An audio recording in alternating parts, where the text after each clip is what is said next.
જો હું કહેતો હોઉં છું ને આપણી પરીક્ષા મનોવૈજ્ઞાનિક છે તો અમુક વાર કેવું થાય, તમે પ્રશ્નો વાંચ કરેલા હોય, એક રીતે ગોગ કરેલા હોય, બીજા દિવસે ટેસ્ટ લીધો, ટેસ્ટમાં પણ એ સાચું પડ્યું હોય, અમુક વાર એ બેઠો પ્રશ્ન પરીક્ષામાં પૂછાય છતાં આપણે ખોટો ટીક કરીને આવવાના, અને એમાં જો ટ્વિસ્ટ થયું તો સાચો પડે એની શક્યતા ઘટી જવાની.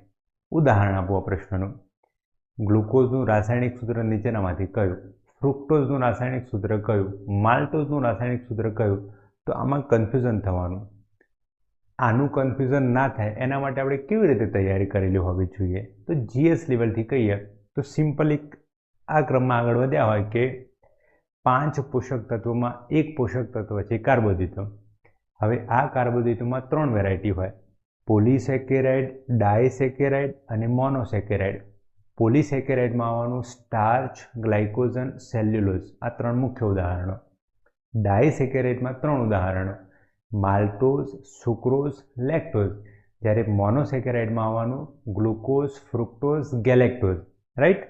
હવે મોનોસેકેરાઇડ એટલે સિંગલ અણુ, એમાં ગ્લુકોઝ, ફ્રુક્ટોઝ અને ગેલેક્ટોઝ, જેમાં કાર્બન, હાઇડ્રોજન અને ઓક્સિજન હોય. કેટલા હોય? તો C6H12 અને O6. તો ત્રણેયનું સૂત્ર થવાનું C6H12O6. જ્યારે 2 ગ્લુકોઝના અણુ જોડાય ત્યારે બનવાનું માલ્ટોઝ. ગ્લુકોઝ ફ્રુક્ટોઝ જોડાય ત્યારે બનવાનું સુક્રોઝ. જ્યારે ગ્લુકોઝ અને ગેલેક્ટોઝ જોડાય ત્યારે બનવાનું લેક્ટોઝ.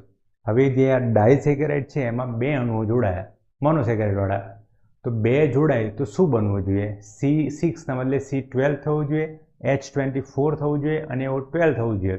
પણ એવું નહીં થાય. 2 ગ્લુકોઝ જોડાય તો એમાંથી H2O છૂટો પડી જવાનું. હવે આપણા ડાયસેકેરાઇડનું ઉદાહરણ શું થવાનું? રાસાયણિક સૂત્ર શું થવાનું? C12H22O11, કારણ કે H2O નીકળી ગયું.